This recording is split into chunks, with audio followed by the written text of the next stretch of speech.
Olá pessoal, sejam bem-vindos ao primeiro simpósio multidisciplinar de infectologia da Lamia.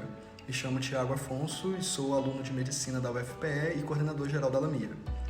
Hoje nós temos a honra de apresentar a doutora Cleide, que é médica, ginecologista e obstetrícia, além de colposcopia, além de ser nossa professora na UFPE e supervisora do internato da mesma universidade.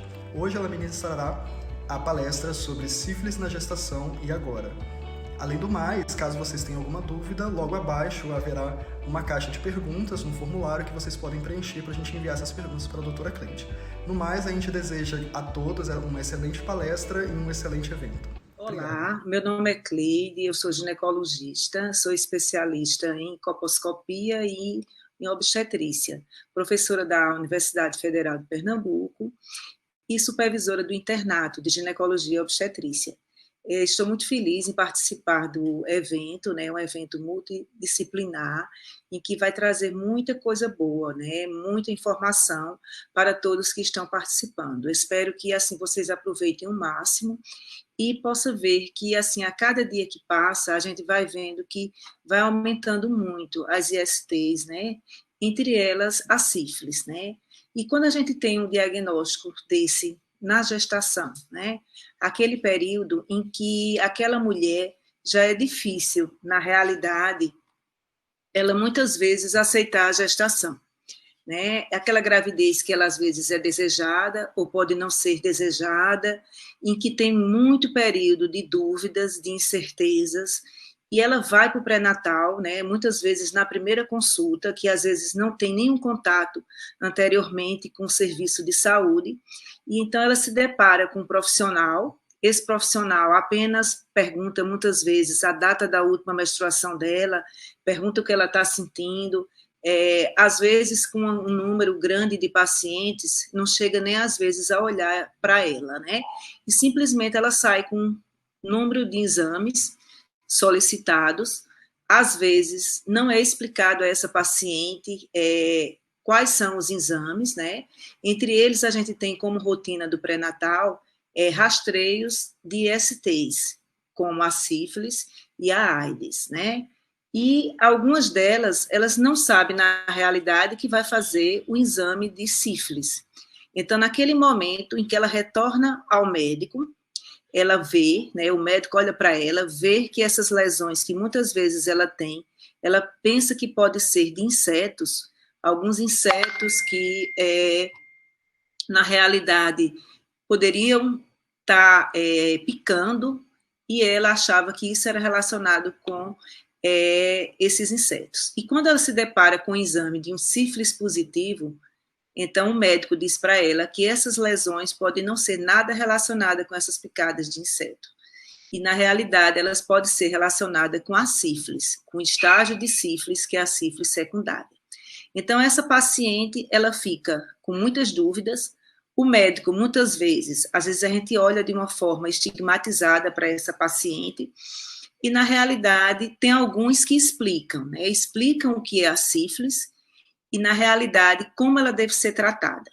Então, o que eu quero trazer para vocês é justamente essa forma humanizada da gente tratar essas gestantes, essa forma da gente olhar para ela de uma forma mais humana e também de uma forma que possa explicar da melhor forma possível e da forma que ela entenda o que é a sífilis. Então, lembrando que essa patologia, ela às vezes é dado o diagnóstico, muitas vezes, durante o pré-natal, no período de muita vulnerabilidade, especialmente emocional. O que é que a gente vai abordar? A gente vai abordar a situação epidemiológica da sífilis, né? A gente vai falar como um todo, mas especialmente na gestação, seu diagnóstico clínico, laboratorial, como conduzir essa gestante, como fazer o tratamento. E vamos discutir alguns casos pequenos, né, mas a gente possa ver no dia a dia como conduzir. Então, o que é a definição, né? O que seria essa sífilis, né? A sífilis é uma IST de uma doença bacteriana de caráter sistêmico, né? E interessante que ela é altamente curável, né? E exclusiva do ser humano. Ela é causada pelo treponema pálido, que é uma bactéria gram-negativo que se apresenta de forma de uma espiroqueta. apresenta-se como um diagnóstico muito fácil. E por que esses casos estão aumentando? Porque a gente tem muitas vezes a sífilis congênita, que a paciente passa no pré-natal, ou ela é diagnosticada de uma forma errada, ou o seu tratamento inadequado. Então, a gente tem um aumento desse número de casos também pelo aumento do número de detecção desses casos. E essa sífilis, ela também vai se desenvolver em vários estágios. Observamos também que ele é um problema de saúde pública, apresenta-se notificação compulsória. O que seria a notificação compulsória? Toda doença de notificação compulsória é aquela em que a gente precisa avisar quando dá o diagnóstico, existe uma folha exclusiva para isso, e a partir dessa notificação, a gente vai fazer justamente o tratamento, ver aquela região onde necessita uma maior intervenção, então, de uma grande importância. Isso mostra também a nossa preocupação com os casos de sífilis, né, que não era nem mais para a gente ter esse número. E essa notificação passou a ser justamente a partir de julho de 2005, então temos 15 anos já da notificação compulsória da sífilis em gestante, né, porque a gente teve primeiro a notificação da sífilis adquirida, depois a notificação da sífilis em gestante. Então a gente tem 15 anos e observou-se que na última notificação de 2019 foram notificados 61.127 casos de sífilis na gestação. A gente teve uma taxa de detecção de 20,8 por 1.000 nascidos vivos, e uma taxa de sífilis congênita de 24.130. Isso é interessante, porque a gente tem menos casos de sífilis, né, congênita, do que a sífilis na gestação. Então, está indicando que a gente está conseguindo fazer uma detecção, fazer a notificação dos casos, né, de forma que possa diminuir a sífilis congênita e a transmissão. Porque o que a gente deseja justamente é que não exista essa sífilis, né, a sífilis congênita. Na realidade, a maioria está sendo diagnosticada no primeiro trimestre, o que prova que muitas dessas mulheres, elas não procuram as unidades de saúde antes da gestação. Por isso que é muito importante, durante esse período do pré-natal, a gente fazer a abordagem de várias doenças, né? A sífilis, a gente já sabe que ela já deve estar presente no pré-natal, ela deve fazer o VDRL na primeira consulta, né? A gente estimula cada vez mais que esse pré-natal seja justamente no primeiro trimestre, quanto mais cedo, melhor, ou seja, você deveria procurar a unidade de saúde quando eu estou pensando em engravidar, no período pré-concepção. Quando muitas vezes isso não é possível, a gente vai procurar essa unidade de saúde já durante a gestação e a gente estimula que seja mais precoce possível. E a gente vê que muitas dessas, elas são diagnosticadas justamente no primeiro trimestre. 24,2% desse total no segundo trimestre e 30,4% no terceiro trimestre. E muitas delas que passam ainda não sendo diagnósticas nessa fase, ela vai ser diagnosticada quando a paciente chega na unidade de saúde para o seu parto, sua assistência ao parto, que a gente faz um teste rápido e dá esse diagnóstico. A idade média dessas pacientes fica em torno de 20 a 29 anos, né, o que corresponde justamente com a maior período de fertilidade dessa mulher. E que a gente tem também, que estimula justamente nessa fase onde a mulher ela está realmente mais fértil, então coincide com o número de gestação. 24% seria de 15 a 19 anos, né? A gente vê que tem uma diminuição também nessa fase, porque antes a gente tinha até mais gestações na adolescência, então a gente está com medidas de prevenção, a gente está conseguindo diminuir, né? E 17,4% são justamente essas mulheres de 30 a 39 anos, aquelas que retardam, muitas vezes, o desejo de gestar, e que muitas vezes elas são orientadas, e tem, às vezes, um nível socioeconômico mais positivo, né, e que faz com que também ela tenha menos sífilis, ou às vezes até tenha o diagnóstico anteriormente à gestação. Em relação à epidemiologia, a gente vai ver que nessa linha preta seria o número de casos do Brasil, né? O número de casos de sífilis na gestação no Brasil. E a gente vê que apenas a região sul e sudeste, elas estão com um número de detecção de casos acima da média geral, né? E a gente, no caso aqui o Nordeste, essa linhazinha amarela, né? Ela, aliás, desculpa, a linhazinha vermelha, ela está abaixo da taxa de detecção nacional, né? Mas a gente vê que a gente está aumentando. Então, isso indica que a gente está tendo mais testes e, assim, mais diagnósticos, né? Então, a gente está ficando mais eficaz no diagnóstico da sífilis. Aqui a gente vai ver como se comporta a sífilis em Pernambuco, o nosso estado, né? Esses dados, eles são justamente referentes ao SINAM, no período de 2015 a 2019. Observamos aqui a sífilis adquirida, a sífilis na gestação e a sífilis congênita. Então, vocês veem que no período de 2015, a gente tinha praticamente mais uma detecção de sífilis adquirida. Então, assim, passava-se muitas vezes despercebido no pré-natal, e a gente tinha uma baixa incidência de pré-natal. Então, a gente vê que à medida que a qualidade desse pré-natal vai aumentando, como, por exemplo, de 2017, a gente já vê que a linhazinha rosa está começando a crescer, né? A partir justamente daí, de 2017, é quando a gente tem já a notificação compulsória, que começou a partir de 2005, como a gente fez antes, e a gente observa-se que a sífilis congênita, ela ainda está maior número de detecção do que a sífilis no pré-natal, o que mostra aí que, justamente nesse caso aqui, a gente ainda não tem um pré-natal de uma forma adequada, ou a gente não está notificando esses casos, ou tratando de uma forma adequada, porque aqui esse número era para estar menor.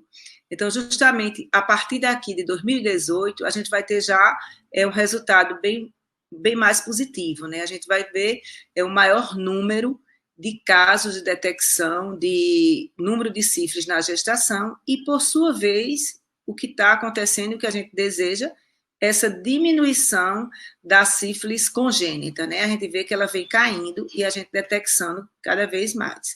Observa-se também que a sífilis adquirida, ela continua em ascendência, né? Nos casos de detecção.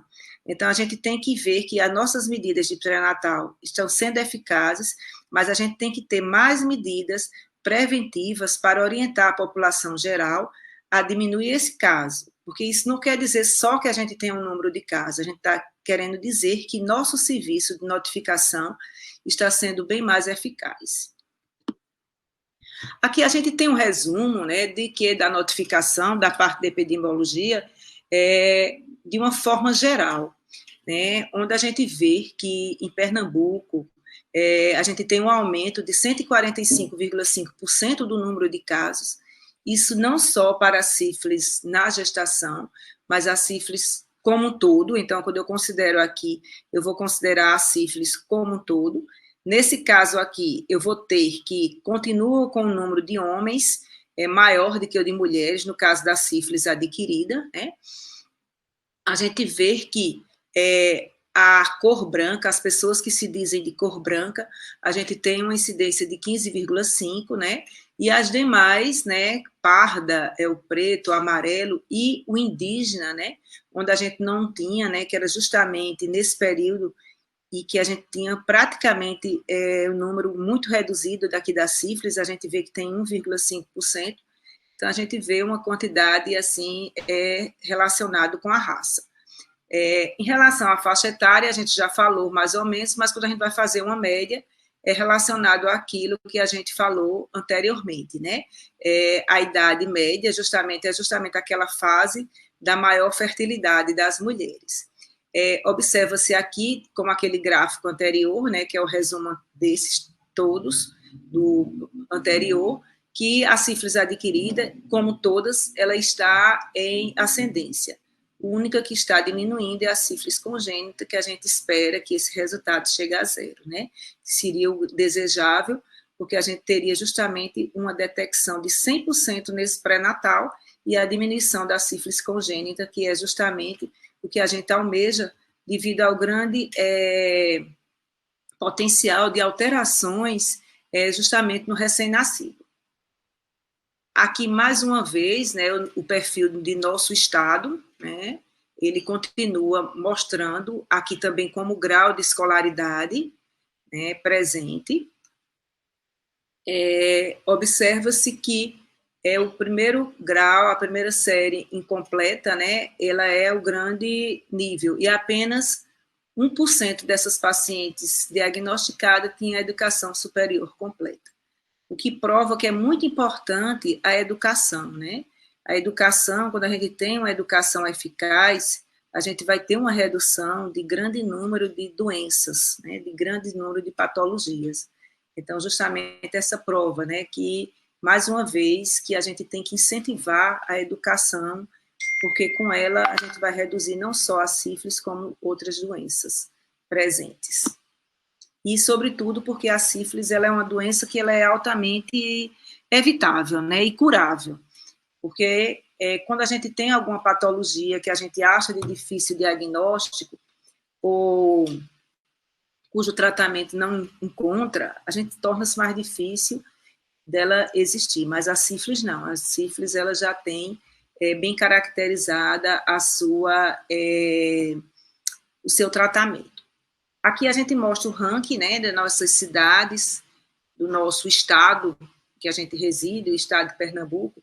Então, a gente tem o coeficiente de incidência da sífilis congênita. Observando que a nossa Caruaru está aqui com 8,29, né, e cidades como Recife, né, agora a gente tem que ver também que isso em relação à população das cidades, né, a gente ainda está com incidência alta. E aumento de 21,8% do número de casos, né? E aqui continua a faixa etária, observando que essas mulheres, não é que a gente tem um menor número dessas mulheres nessa faixa etária de 35 aos 49 anos. É porque justamente nessa faixa etária, muitas mulheres ela apresentam uma escolaridade melhor, ela tem um planejamento de sua gestação, e como planejamento de sua gestação, ela muitas vezes ela faz um tratamento, né? Ela vai tratar antes da realização do pré-natal. Então, assim, seria até aquela gravidez que está planejando, faz exames pré-concepção, então a gente vai ter uma incidência menor. Porque nessa faixa etária a gente também está aumentando o número de gravidezes. Então, o que prova nessa fase que, assim, o número de gestações aumentou, mas o número de incidência de sífilis, por exemplo, diminuiu. Por quê? Porque existe um maior planejamento nessa faixa etária, né? E as meninas de 10 a 14 anos, muitas vezes porque elas não têm ainda exposição a muitos ISTs, né? Porque a gente sabe que quando a gente tem a sífilis, ela também está presente outras ISTs que a gente deve pesquisar. Como diagnóstico, né, a gente vai ver que ela é uma doença que ela é de transmissão sexual, né, como todas as ISTs, sanguínea e vertical. Então, ela vai ter vários estágios, a sífilis primária, a sífilis secundária, a terciária, a latente, que ela pode ser recente e tardia, e a sífilis congênita. Essa que realmente a gente quer que assim acabe, realmente o número, e é justamente com a eficácia do nosso pré-natal que a gente vai conseguir uma diminuição desse número de sífilis. Então, na sífilis primária, a gente vai ter uma lesão inicial no local de penetração da bactéria. Então, vamos dizer, aqui é uma vulva, a gente vê que ela não apresenta-se assim tão grande, né? Ela geralmente ela vai ser mais essas lesões no interior da vagina ou na superfície da vulva. Essa é uma paciente que ela é imunodeprimida, né? É uma paciente que faz uso de imunossupressores, uma paciente transplantada, por isso que desenvolveu uma lesão maior. Então, a gente vai ver essa lesão, que ela vai ser no local da penetração da espiroqueta, é uma lesão que a gente chama de cancro duro. Ela tem umas bordas regulares, o fundo dessa lesão é um fundo limpo, então a gente não vê pus, né? É uma lesão indolor, né? E geralmente, se a gente for palpar os linfonodos dessa paciente, eles vão ser palpáveis. Então, essa é a fase inicial da penetração da espiroqueta no local em que ela vai entrar no organismo, né? Vai penetrar. Então, muitas vezes, esse diagnóstico, a grande maioria das vezes, ele passa despercebido, porque ela é mais interna e como ela não sente dor, como é uma lesão que não tem, assim, muita secreção purulenta, a paciente passa sem sintomas e, por sua vez, muitas vezes o profissional de saúde não faz um exame especular, já que a gente não tem o hábito de fazer o exame especular na gestante ou na mulher, se ela vai sem queixa ginecológica, sem uma queixa de uma secreção vaginal ou alguma coisa assim. Então, a maioria, eles passam despercebidos. Na mulher, como a gente está estudando a gestante, a localização principal delas vai ser nos pequenos lábios, nos grandes lábios, nas paredes vaginais, colo uterino, na região perianal e boca, dependendo, assim, desse caso, de atividades sexuais do sexo anal ou do sexo oral, né? Porque vai ser justamente no local da penetração daquela espiroqueta. Então, vocês veem que, assim, a grande maioria são lesões em locais e que a gente não costuma realmente examinar sem ter queixas, e uma lesão que ela passa muitas vezes benigna. A única coisa é os linfonodos. Diferente, por exemplo, de uma prima infecção de um herpes, onde você vai ter sintomas bem evidentes de astenia, febre, apresentando outros sintomas sistêmicos. Então, no caso da sífilis, ela apresenta-se de forma, assim, altamente, muitas vezes sem sintomas, né, que a gente vê ser visíveis.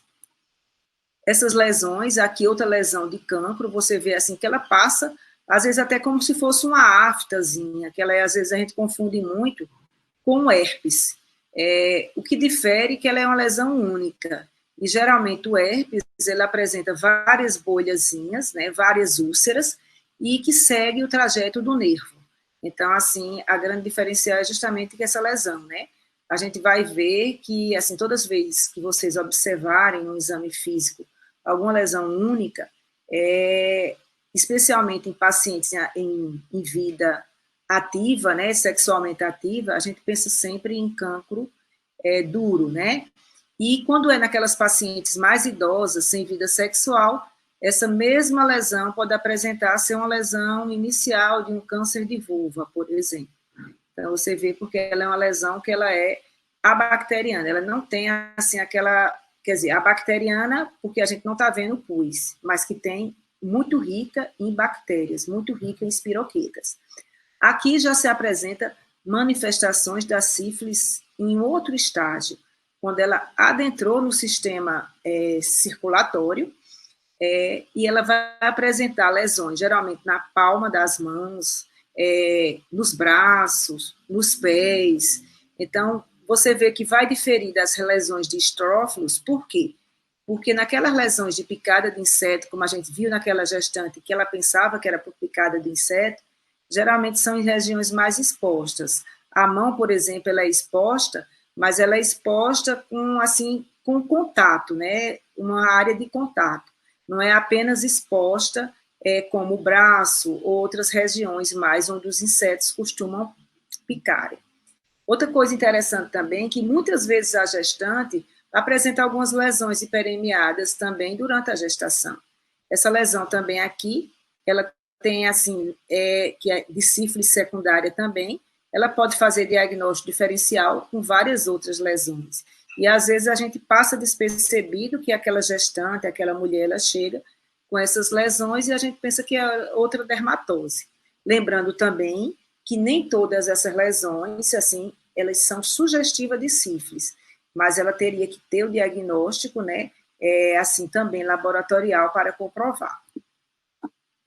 Aqui a gente vai ver o período de evolução das lesões, O cancro duro, que é justamente, ele aparece, aquela lesão primeira que eu falei, da sífilis primária, ela vai aparecer 21 a 30 dias depois do contato com a espiroqueta.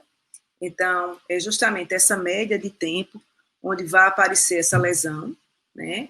É uma lesão, às vezes, inicial, que não tem nada presente, né? Só aquelas lesões de bordos endurecidos, indolor, né? É uma coisa que chama a atenção, e ela apresenta justamente o infartamento dos gânglios. Né? Então, logo após o surgimento do gânglio, aqueles gânglios regionais, eles vão ser infartados, eles vão ter um aumento da linfa e vão ter os linfonodos aumentados. E de 50 a 180 dias, como está aqui, vão aparecer os sintomas da sífilis secundária. Então, a roséola, né, a sifilides, que são lesões como se fossem umas elevações presentes no corpo, né, que são as gomas sifilíticas, que elas aparecem, são características da sífilis secundária. E a paciente também pode passar despercebido toda essa fase, especialmente aquelas pacientes que elas apresentam um estado imunológico bom, que isso acontece em muitas gestantes, né, jovens. Por quê? Porque o período de gestação, ele é um período em que a gente tem as defesas diminuídas.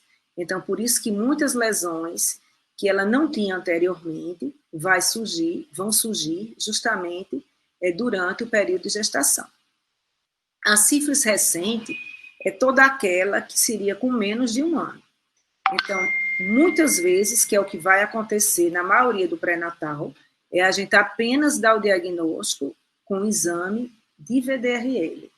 Então, a gente não tem o hábito, muitas vezes, de colher o teste rápido na primeira consulta do pré-natal, a gente solicita o VDRL, e quando ela retorna na consulta do pré-natal, ela vem positiva. Então, a gente vai pegar as gestantes nessa fase assintomática, e muitas vezes sem nenhum sintoma da sífilis secundária. Ela é latente precoce, quando ela vai justamente até um ano, e ela é tardia quando a gente tem mais de um ano, ou seja, a gente não consegue delimitar quanto tempo existia entre o contato da paciente com o treponema.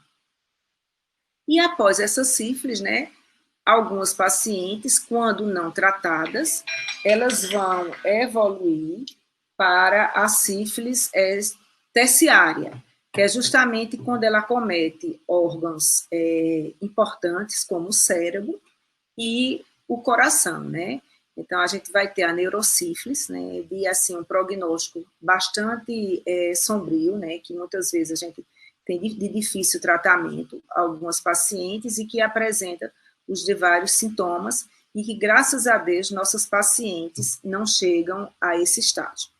O diagnóstico, muito simples, é um diagnóstico laboratorial. O diagnóstico clínico, como eu falei, ele é sugestivo, ele não vai dar aquele diagnóstico específico, né, porque o específico é quando a gente tem os testes treponêmicos, né, que ele tem uma incidência bem menor de falso positivos, e nós temos também os testes não treponêmicos. Nos testes treponêmicos, como o próprio nome diz, são aqueles testes em que a gente tem anticorpos anti o treponema, né? Então, assim, vai ser o organismo que desenvolveu o anticorpo contra aquele treponema. Então, assim, é um teste bem mais específico, e eles, geralmente, eles são qualitativos, porque ele vai me dizer se eu tenho a espiroqueta ou não. Lembrando que ele também pode dar falso positivos. Então, assim, bem menos do que os testes não treponêmicos, ele vai me dar não o anticorpo quanto os antígenos específicos, ele vai ser mais quantitativo. Então, eles vão ser importantes para quê? Para o segmento dessas pacientes pós-tratamento. Então, eu vou ficar sempre com o teste treponêmico positivo, né? Entre eles, os testes treponêmicos, a gente tem o teste rápido, o FTABS, né? E os não treponêmicos, os mais utilizados, é justamente o VDRL. Eu estou falando isso a vocês porque é justamente o que a gente encontra na prática. Então, como a gente vai fazer esse diagnóstico de sífilis?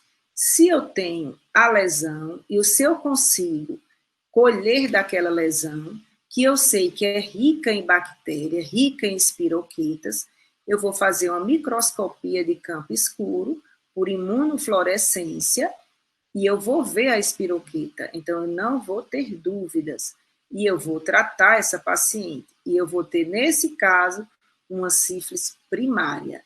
Então, se eu consigo, naquele caso da lesão do campo duro, dar o meu diagnóstico, eu vou tratar como sífilis primária e eu vou ver a espiroquita. Se eu não consigo, nessa fase, que é a grande maioria das pacientes, né, especialmente porque a gente viu anteriormente que essa lesão ela é mais escondida e ela passa de uma forma que às vezes a paciente percebe, mas não dá muita assim atenção, porque não dói, não tem alguma coisa, ela acha até que poderia ter sido até alguma coçadura, alguma coisazinha, e passa assim despercebido. E ela é autolimitada, ela vai desaparecer. Então, quando eu não estou nessa fase, eu vou para o teste não treponêmico, como eu falei a vocês, o VDRL, lembrando que ele tem muito falso positivo, né, entre eles, naquelas pacientes lúpicas, nas pacientes que têm a síndrome antifosfolípides, usuárias de drogas, então, entre outras, elas têm vários exames que podem dar falso positivo. Então, nesse caso, eu vou fazer um teste, vou repetir, né? Ou, por sua vez, que é o melhor, eu vou fazer um teste treponêmico. Entre esses testes, a gente tem o FTABS, e agora a gente tem em todas as unidades, em maternidades de saúde, a gente tem o teste rápido, que ele apresenta uma alta especificidade. Então, quando eu tenho ele positivo, eu vou fazer o tratamento dessa paciente. Se eu tenho ele negativo, eu vou considerar como falso positivo. Como eu falei, que tem várias doenças que podem dar falso positivo. Então, esse é o nosso diagnóstico, assim, bem simples, da sífilis, com os exames que a gente dispõe mais na nossa rede. Aqui é um fluxograma, né? Quando é que eu vou fazer o teste de sífilis? Lembrando sempre que a gente vai fazer o teste de VDRL na primeira consulta do pré-natal, independente do trimestre que ela esteja, né? A gente acredita que ela está, e a gente deseja que ela esteja no primeiro trimestre, né? Mas se ela inicia posteriormente, a gente também vai fazer esse exame, e eu vou fazer na primeira consulta, e eu vou repetir esse exame com 28 semanas, e quando ela chegar na unidade de saúde, na maternidade para ter o filho, eu também vou repetir esse exame. Atualmente, a gente não está fazendo o VDRL, a gente está fazendo o teste rápido. Então, a gente faz o teste rápido no momento do parto. Devo fazer também em toda puérpera, né, que não tem registro de teste do sífilis do pré-natal, ou seja, foi aquela gestante que muitas vezes ela chega na unidade de saúde, às vezes até com um parto domiciliar, né, a gente vê muito aquela paciente que ela não fez o pré-natal, ou que ela veio encaminhada de outra unidade de saúde, às vezes até por prematuridade ou algum problema, e que ela não tem registro de cartão de gestante, que ela não fez, então a gente vai fazer nessa paciente. Toda paciente com abortamento, né, então toda paciente que chega na unidade de saúde, nas diversas fases da gestação, né, seja para ter o filho no momento do parto, seja para durante o período de abortamento, ou feto morto, né? O feto morto é uma das coisas que a gente investiga muito, tanto o aborto tardio, que é bem frequente a sífilis, como também o natimorto, né? Uma das causas de óbito fetal é justamente a sífilis, acompanhada da diabetes, né? A diabetes gestacional, são as principais causas de feto morto, né? Então, a gente, toda vez que essa paciente chega, ela vai fazer um teste de sífilis. mulher em situação de violência sexual, toda mulher que ela é vítima de uma violência sexual, vai ser ofertado a ela o VDRL, como também todos os outros exames das ISTs, em situações diferentes das descritas, cuja avaliação clínica considerar necessária. Então, resumindo, toda paciente que chega na unidade de saúde, na maternidade, ela deve ser investigada com um teste rápido para sífilis, né? E a gente lembrar também que aquela mulher que vai para a consulta ginecológica, a gente deve também ofertar ela, né? E se tiver na nossa unidade de saúde, era interessante fazer. Então, a escolha qual teste realizar, o teste rápido, se tiver no serviço, é o melhor, porque o próprio nome diz, ele tem um diagnóstico em minutos, e a gente já vai fazer, no caso, se for, tiver na unidade de saúde, a gente vai fazer o pedido VDRL e já vai começar o diagnóstico mais precoce da sífilis. Se eu não tenho, eu pego o diagnóstico através dos exames laboratoriais. O que a gente utiliza mais seria o VDRL. Esse outro fluxograma é justamente com o teste rápido, com o teste treponêmico, né? Porque o teste rápido ele é considerado, ele é um teste treponêmico, e o VDRL e o RPR, que é outro teste não treponêmico. Se esses testes eles são não reagentes, se a paciente tem alguma úlcera, como a gente viu que a úlcera, ela considera-se como diagnóstico diferencial de outras coisas, de outras patologias dermatológicas. Então, se ela tem a úlcera, e eu tenho o teste negativo, eu vou tentar investigar essa paciente, especialmente em relação aos parceiros sexuais dela dos últimos 3 meses, se apresentou algum diagnóstico de sífilis e se ela foi tratada ou não. Se ela não foi tratada, teste negativo para sífilis, se a gestante, a gente pede para repetir esse exame com 28 semanas. E se já não tiver feito, né, o diagnóstico, a gente vai repetir mais uma vez, antes do parto ou no momento do parto. Se eu tenho o diagnóstico, eu já vou tratar, né? E após o tratamento, eu vou repetir o teste rápido, lembrando que o teste rápido, ele geralmente ele vai continuar positivo. Por quê? Porque ele é um teste treponêmico. Então, eu vou ter meu teste rápido positivo. E eu vou fazer o seguimento com o teste não treponêmico. E se eu tenho essa úlcera que está presente, e eu tenho diagnóstico com o teste rápido, então, imediatamente eu vou tratar como sífilis recente, como uma sífilis primária.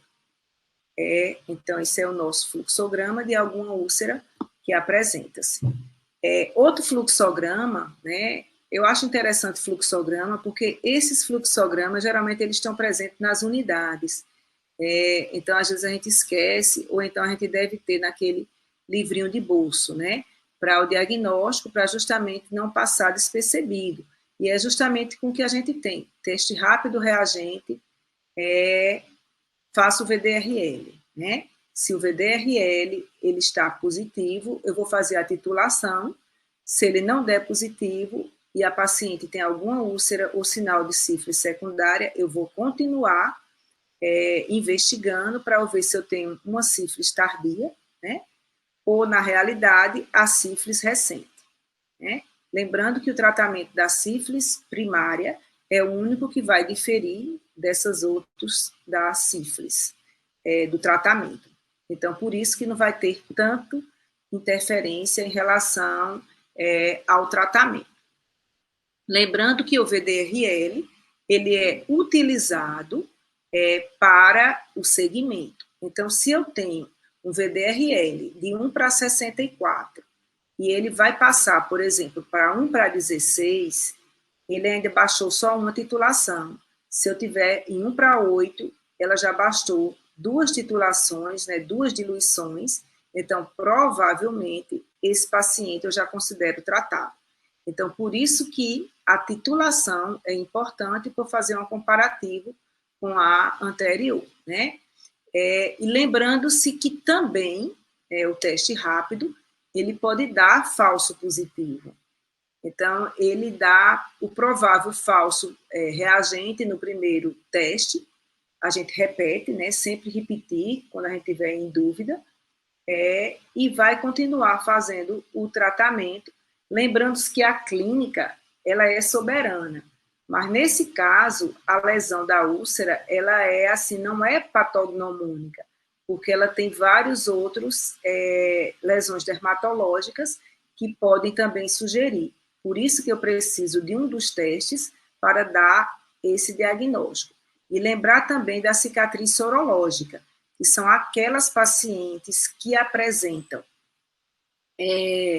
o exame positivo, né, para a sífilis, né, e que, na realidade, muitas vezes eu tenho VD, tem um VD, às vezes até um VDRL de 1:8, por exemplo, e ele já pode ser considerado um tratamento adequado, não precisar tratar de novo essa paciente. Aqui, mais uma vez, repetindo, né? Só que este eu vou fazer com o teste FTABS, né? O ELISA, e o VDRL e o RPR, que no nosso caso a gente só dispõe de VDRL. Mas ele continua, ele é bem semelhante, você vê que eu estou mudando os testes, mas ele é semelhante a justamente os que a gente tem, os testes simples, com VD e o teste rápido. Ou seja, na realidade, o que eu preciso é um teste rápido. Mais uma vez, né, eu tenho outro teste e vejo que praticamente a gente vai terminar com cicatriz sorológica, com os diagnósticos de investigação, com a titulação. Então, assim, são diagnósticos assim, bem semelhantes. E pacientes que têm sempre úlcera. Então, seria sempre o diagnóstico das úlceras genitais, né?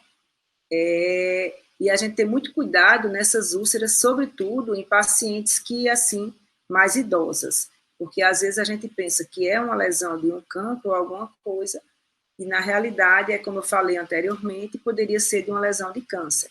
Como também, às vezes, a gente pensar que é um câncer e é uma lesão de um cancro duro, porque lembre-se que também a paciente no climatério, muitas vezes até na senilidade, ela tem uma vida sexual também, e ela pode ter uma vida sexual ativa e até também adquirir a sífilis. Então, é importante a gente, sempre nessas lesões de úlceras, a gente, assim, ficar bem presente os vários diagnósticos. Em relação ao tratamento, então, a gente já viu que o fluxograma do tratamento da sífilis, né, sobretudo, a gente falou no modo geral, mas especialmente no pré-natal, o parto e o puerpério, que é o nosso foco. Então, como eu vou tratar essas mulheres? O nosso tratamento de escolha é um tratamento simples e barato, né? Que é a velha penicilina benzatina, né? 2.400.000 na sífilis primária.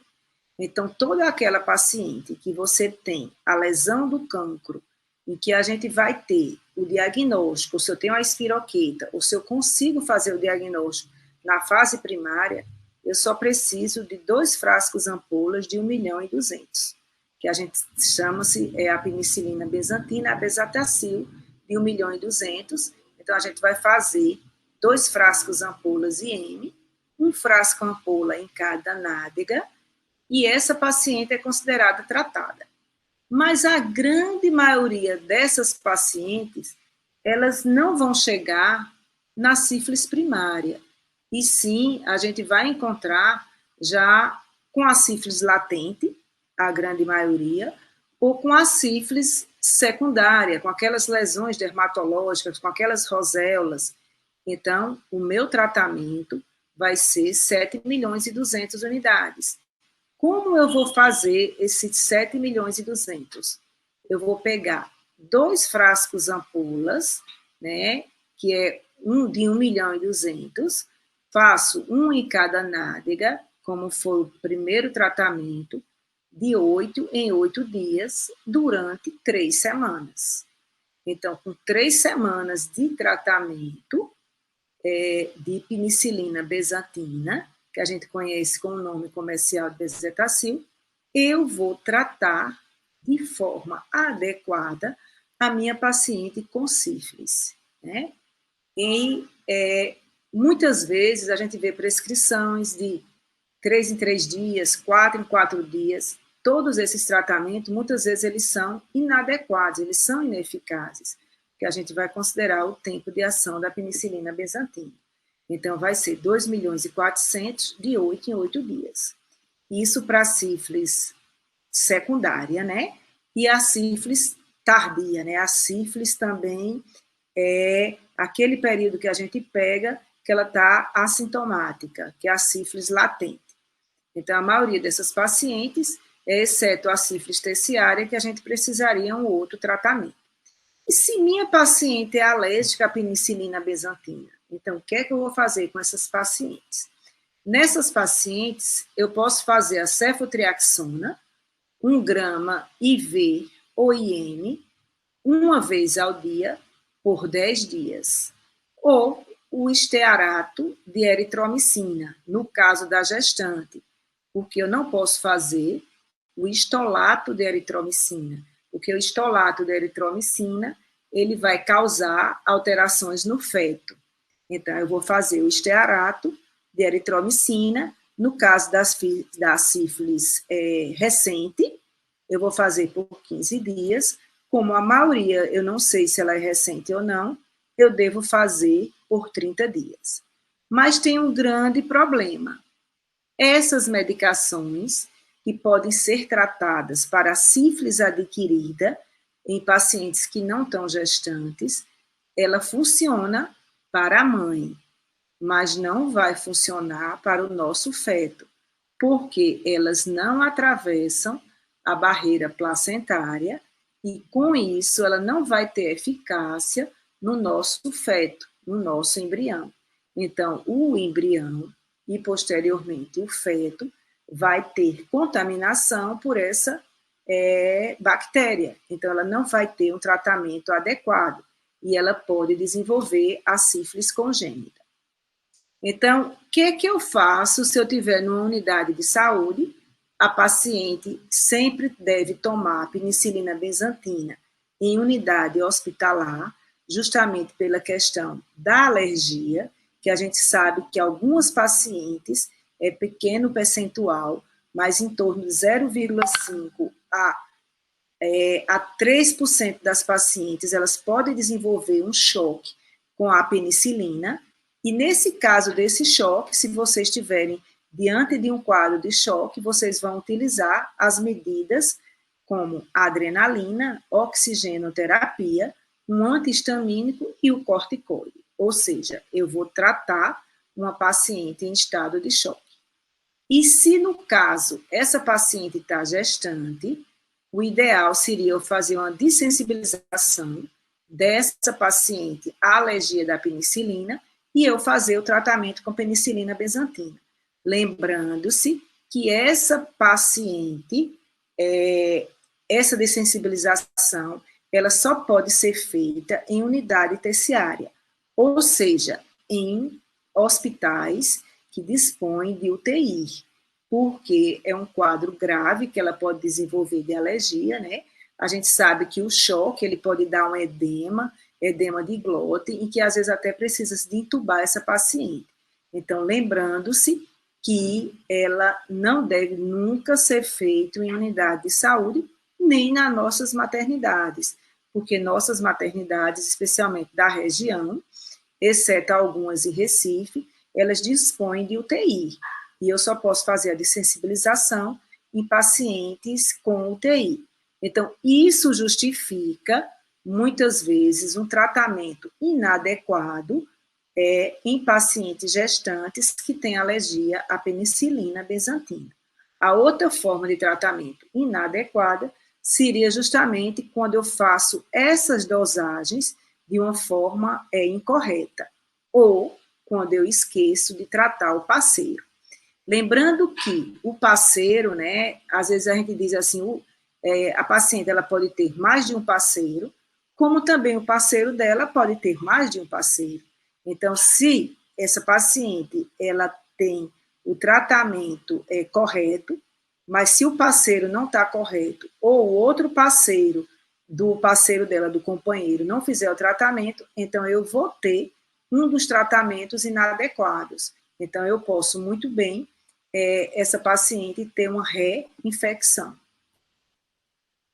Aqui é um resumo, né? Um resumo justamente de tudo aquilo que eu disse, da sífilis recente, a primária, onde a gente vai fazer a penicilina benzatina, que são os 2 frascos ampola, 2.400.000, como eu falei, e no caso de choque e tudo, anteriormente eu falei de uma forma reduzida, e ele aqui justamente ele vai colocando e fazer todo o monitoramento dessas pacientes. É importante eu fazer o segmento. Então, como eu vou fazer o segmento? Eu vou fazer com o VDRL, vai fazer o VDRL atual, e eu devo repetir esse VDRL com 1 mês, e eu imagino, né, quando ela retornar, que eu espero que essas diluições do VDRL, elas estejam caindo. E eu espero que essa diluição vá cair, o ideal para mim seria cair 2 diluições. Então, eu vou fazer o meu monitoramento todo mês com o VDRL. Ou seja, se eu tenho o diagnóstico da sífilis na primeira consulta, eu faço o meu tratamento, com 1 mês eu retorno o pedido solicitando o VDRL e eu fico fazendo o tratamento. Sempre lembrar de ofertar no caso, diagnóstico para o parceiro. Não é permitido que a gente faça o tratamento, ou seja, não é correto que eu passe a penicilina bizantina para o esposo, exceto se eu não tiver condições nenhuma ou ele não quiser fazer o diagnóstico, porque o correto é eu solicitar um teste rápido e o VDRL para esse companheiro e fazer o tratamento. Vim trazer alguns casos, né, para discutir 2 casos simples, que é o que a gente tem no nosso dia a dia em consultas de unidades de saúde, em pacientes no pré-natal. Pacientes com 24 semanas, com VDRL 1/18, o FTA-BS reagente, na primeira consulta tinha um exame de 1/64. O companheiro com teste rápido negativo. Então, na primeira consulta que ela teve, quando ela retornou ao pré-natal, ela tinha um VDRL de 1/64, a gente fez o teste rápido, deu positivo, a gente fez o tratamento com 7.200.000 de penicilina benzatina a cada 8 dias. E o parceiro, o companheiro dessa paciente, ela deu o teste rápido negativo. Aí, quando ela retornou no segundo pré-natal, ela estava com 1/8. Aí, o que é que eu vou fazer agora? Eu simplesmente vou orientar, né, que o marido, o companheiro, deve repetir mais uma vez esse teste rápido. Nesse caso aqui, às vezes a gente tem grandes problemas, né, porque o teste, especialmente o companheiro, ele deu um teste negativo, mas eu tenho um VDRL que caiu de 1/8. Então, isso mostrou que meu tratamento foi adequado, mas mesmo assim eu tenho que ficar monitorizando e eu tenho que fazer também o teste rápido e o VDRL também do companheiro. É muito raro o teste dar negativo e ele está positivo, mas na fase a gente tem que lembrar que a gestante ela é imunocomprometida, então ela tem uma diminuição da imunidade. Ela pode surgir mais rápido, é o caso de sífilis, né, ela desenvolver mais rápido essa sorologia, no caso até dela ter tido uma infecção há pouco tempo, né, no caso daquela sífilis recente, e o companheiro, nesse caso, é que vem positivar. Né? Então, a gente vai repetir os testes do companheiro e manter nosso tratamento como eficaz. E explicar para esse companheiro que pode estar relacionado justamente com essa imunidade da gestante e que ele provavelmente, nesse caso, vai dar como um teste positivo, né? Que foi justamente relacionado com a imunidade dessa paciente. Então, isso é importante porque, às vezes, a gente chega nesses casos e ficam várias dúvidas, né? Em relação ao tratamento. Nesse segundo caso, a gente vai ver que tem uma paciente com 34 semanas de gestação, que ela evolui com lesões pruriginosas, com máculas disseminadas pelo corpo, especialmente em áreas que são expostas. Ela procurou o médico no pré-natal e que, quando pegou o exame dela com o teste de VDRL 1:32 e apresentou essas lesões, né, ela tinha essas lesões daqui, essas lesões do braço, na realidade, ele falou, né, ele viu e sugeriu que essas lesões eram lesões sifilíticas, né? E praticamente não assim passou nenhum antihistamínico, né?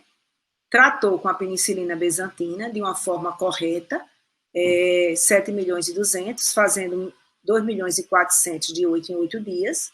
Aqui eu coloquei 7.200.000 de 8 em 8 dias, não. Seria 2.400.000 de 8 em 8 dias. No total, 7.200.000. Foi um erro da digitação.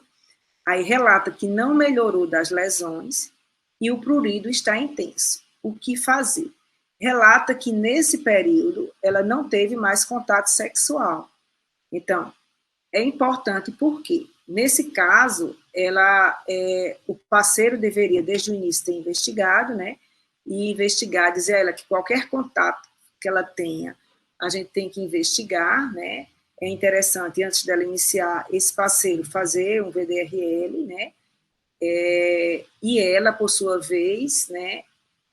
Repetir o exame para a gente ver se está caindo, né? A gente notou que provavelmente já está de uma forma eficaz esse tratamento, mas que essas lesões, por sua vez, não são lesões sifilíticas. As lesões sifilíticas, elas não acontecem muito em áreas expostas e elas não são muito pruriginosas. Praticamente, elas não têm sintomas. E a gente lembrar também, como essa outra paciente no braço, que a própria gestação, ela pode ter também lesões, máculas aquinosas, que são presentes da gestação. Então, a gente, quando for dar qualquer diagnóstico, a gente não rotular aquele diagnóstico por um exame que eu já tenho. Então, eu posso ter esse VDRL, eu tenho o diagnóstico de sífilis, mas eu não sei se essas lesões que estão presentes na gestação, na gestante, é relacionada com a sífilis. Então, aqui são as minhas referências, né? Na realidade, eu acho muito importante a participação, né, no simpósio, a iniciativa excelente, gostaria de parabenizar todo o grupo, parabenizar e agradecer pelo convite, né, e dizer, assim, sobretudo também a organização, e que vocês que estão participando continuem aproveitando e tenham cada vez mais cuidado com o pré-natal, façam de uma forma correta, lembrando que o pré-natal, ele pode ser feito, muitas vezes, não só pelo médico, pela enfermeira, né? E eu acho até que, muitas vezes, o pré-natal da enfermeira, ele é de uma forma bem adequada, de uma forma bem correta, porque ela utiliza o cartão do pré-natal, ela faz os registros, né? E quando tem qualquer dúvida, ela geralmente passa para o pré-natal. Lembrando que toda unidade de saúde, o médico, né, seja ele especialista ou não, né, que muitos deles não são especialistas na obstetrícia, mas que eles devem acompanhar com a enfermeira e ver essa paciente pelo menos uma vez, né? É importante. E o relato e esse pré-natal bem feito e adequado é que vai reduzir a sífilis congênita, né? Como a gente viu que realmente está reduzindo, graças a Deus. E isso é justamente graças à eficácia do tratamento, como eu falei, é muito simples. Então, a sífilis, ela é simples de tratar, simples de diagnóstico, então ela não era para existir, né? Ela já era realmente para a gente não estar com esse número tão grande, né, de pacientes, e, sobretudo, de uma forma congênita, né? Lembrando que a sífilis ela é causa de morte fetal, de recém-nascidos que nascem com malformações esqueléticas, malformações assim, a nível de cérebro, e vai trazer também, além do dano emocional, do dano para essa mãe que vai ficar acompanhando essa criança, esse recém-nascido, e o tempo que ele passa na UTI, os gastos com a assistência desse recém-nascido. Então, a gente tem que eliminar a sífilis congênita. E a gente só consegue eliminar de forma conjunta com o pré-natal adequado, com o pré-natal adequado de todos, lembrando sempre de solicitar os exames de forma adequada, explicar a essa mulher a importância, explicar por que ela deve ser tratada, né? E saber o que ela está fazendo nos exames, tudo é muito importante.